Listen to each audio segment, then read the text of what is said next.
नमस्कार. इकडे आता अर्जुनला खूपच राग आलेला असतो. अर्जुन तावातावाने घरी येतो आणि जोरजोरात हाका मारतो, प्रिया प्रिया खाली ये. तेव्हा घरातले सर्वजण हॉलमध्ये येतात आणि म्हणतात, काय झालं अर्जुन?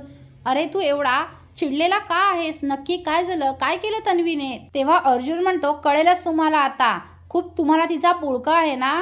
तेव्हा प्रिया घाबरते आणि खाली येते आणि म्हणते, काय झालं अर्जुन? प्रिया आल्याबरोबर अर्जुन रागाने धावत तिच्या अंगावर जातो आणि तिचं थोबाड फोडतो.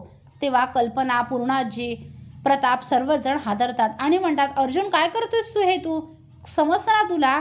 तिच्यावर हात का उचललास? तेव्हा अर्जुन म्हणतो, हात नाही, हिला तर चापकाने फोडलं पाहिजे, ती त्याच लायकीची आहे. तेव्हा प्रिया म्हणते, अर्जुन पण मी काय केले ते सांगशील का?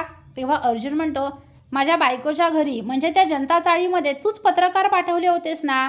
ते ऐकून सगळ्यांना धक्का बसतो. प्रिया आता घाबरते, कारण प्रियानेच पत्रकार पाठवलेले असतात. तेव्हा प्रिया खोटं आवाळून म्हणते, नाही मी नव्हते पाठवले, मी कशाला पाठवू?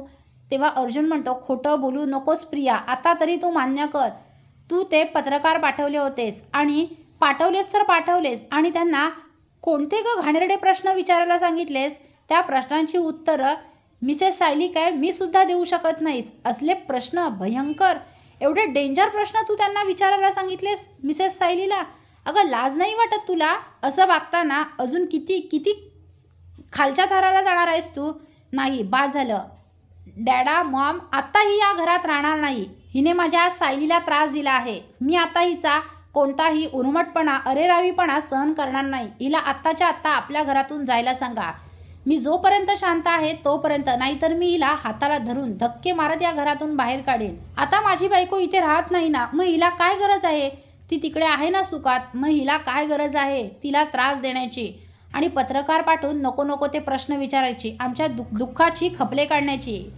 काय हिंमत आहे हिची? काय लायकी आहे? कुणी दिला हिला अधिकार? नाही, हिला आत्ताच्या आत्ता इथून जायला सांगा. ही माझ्या नजरेसमोर सुद्धा नकोय. मला माहीत आहे एवढं नीच काम हीच करू शकते. तेव्हा प्रिया म्हणते, कल्पना मामी, प्रताप मामा, खरंच सांगते मी हे नाही केलं. खरंच तुम्ही तरी माझ्यावर विश्वास ठेवा ना. मी का त्या सायलीकडे पत्रकार पाठवू? खरंच मी नाही केलं. तेव्हा कल्पना आणि प्रतापला काही समजत नाही. प्रियावर विश्वास ठेवावा की आपल्या पोटच्या मुलावर अर्जुनवर विश्वास ठेवावा? तेव्हा अश्विन म्हणतो, मग प्रिया तू नाही पाठवलेस, मग कुणी पाठवले असतील पत्रकार? दादा तर असं करूच शकत नाही. तेव्हा प्रिया म्हणते, ते मला माहीत नाही, पण खरं सांगते मी पत्रकार नाही पाठवले. अर्जुन म्हणतो, ए भास्कर तुझी नाटकं, निघतेस की आता मी रविराज काकांना बोलू तुला न्यायला? त्यांना जर फोन केला ना तर ते आत्ताच्या आत्ता इथे येतील. थांब थांब, मी प्रतिमा आत्यालाच बोलवतो. तेव्हा प्रिया म्हणते, त्याची काही गरज नाही आहे, मी जाते इथून. आणि प्रिया ही बॅग घेऊन जायला निघते. तेव्हा अर्जुन म्हणतो, थांब. तेव्हा प्रियाला वाटतं की खरंच अर्जुनने तिला थांबवलं. तेव्हा प्रिया ही खुश होते आणि मागे वळून बघते आणि म्हणते, अर्जुन तुला कळलं ना आता?